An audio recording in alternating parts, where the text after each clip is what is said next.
We guard presents कौन जीत रहा है, को पावर्ड बाय सेंसोडाइन एंड विमल। बोलो जुबां केसरी।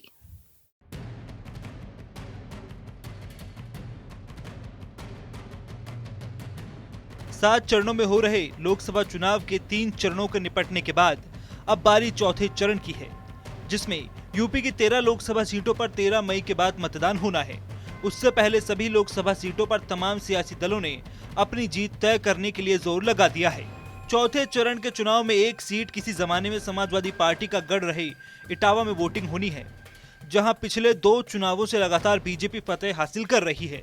समाजवादी पार्टी अपनी खोई हुई इस इटावा लोकसभा सीट को वापस लाने की जद्दोजहद में जुटी हुई है। इसके चलते डिंपल यादव इस बार के लोकसभा चुनाव में इटावा प्रत्याशी के समर्थन में पहली बार पाली खुर्द में जनसभा करने पहुंची और उसके बाद जिला पंचायत आवास पर महिला कार्यकर्ताओं को संबोधित करते हुए चुनाव में घरों से एक एक वोट निकलवा कर इंडिया गठबंधन प्रत्याशी को जिताने की अपील की है। डिंपल यादव ने महिला कार्यकर्ताओं को संबोधित करने के बाद मीडिया से बात करते हुए कहा कि सुप्रीम कोर्ट के जरिए दिल्ली के मुख्यमंत्री केजरीवाल जी को जमानत मिली है, वो वाकई में हर्ष की बात है। आगे आने वाले सभी चरणों में इसका अच्छा असर इंडिया गठबंधन को हर हाल में जरूर मिलेगा। सुप्रीम कोर्ट के माध्यम से आज केजरीवाल जी को जमानत मिली है और ये बहुत ही और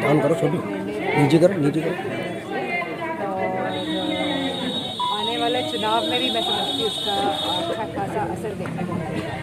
डिंपल ने दावा किया कि अब तक हुए 3 चरणों के चुनाव में समाजवादी पार्टी और इंडिया गठबंधन के उम्मीदवारों को खासी कामयाबी मिल रही है, जबकि चौथे चरण में भी इंडिया गठबंधन और समाजवादी पार्टी के उम्मीदवारों को मजबूती जरूर मिलेगी।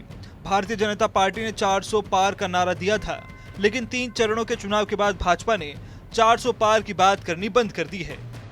और कहीं ना कहीं जो 400 पार की बात कर रहे थे, अब वो 400 पार की बात करना बंद कर वोटरों को रोका भी गया कहीं ना कहीं, और जहाँ उनके सांसद कहीं नजर नहीं आ रहे हैं और कहीं वो दिखाने लायक भी नहीं रहे हैं, क्योंकि पिछले 10 साल के कार्यकाल में जो जनता के बीच में, लोगों के बीच में जो हाहाकार मचा हुआ है कहीं ना कहीं, तो इसके चलते इनके सांसद नजर नहीं आ रहे हैं। पोस्टर बैनर से भी अब गायब हो गए हैं।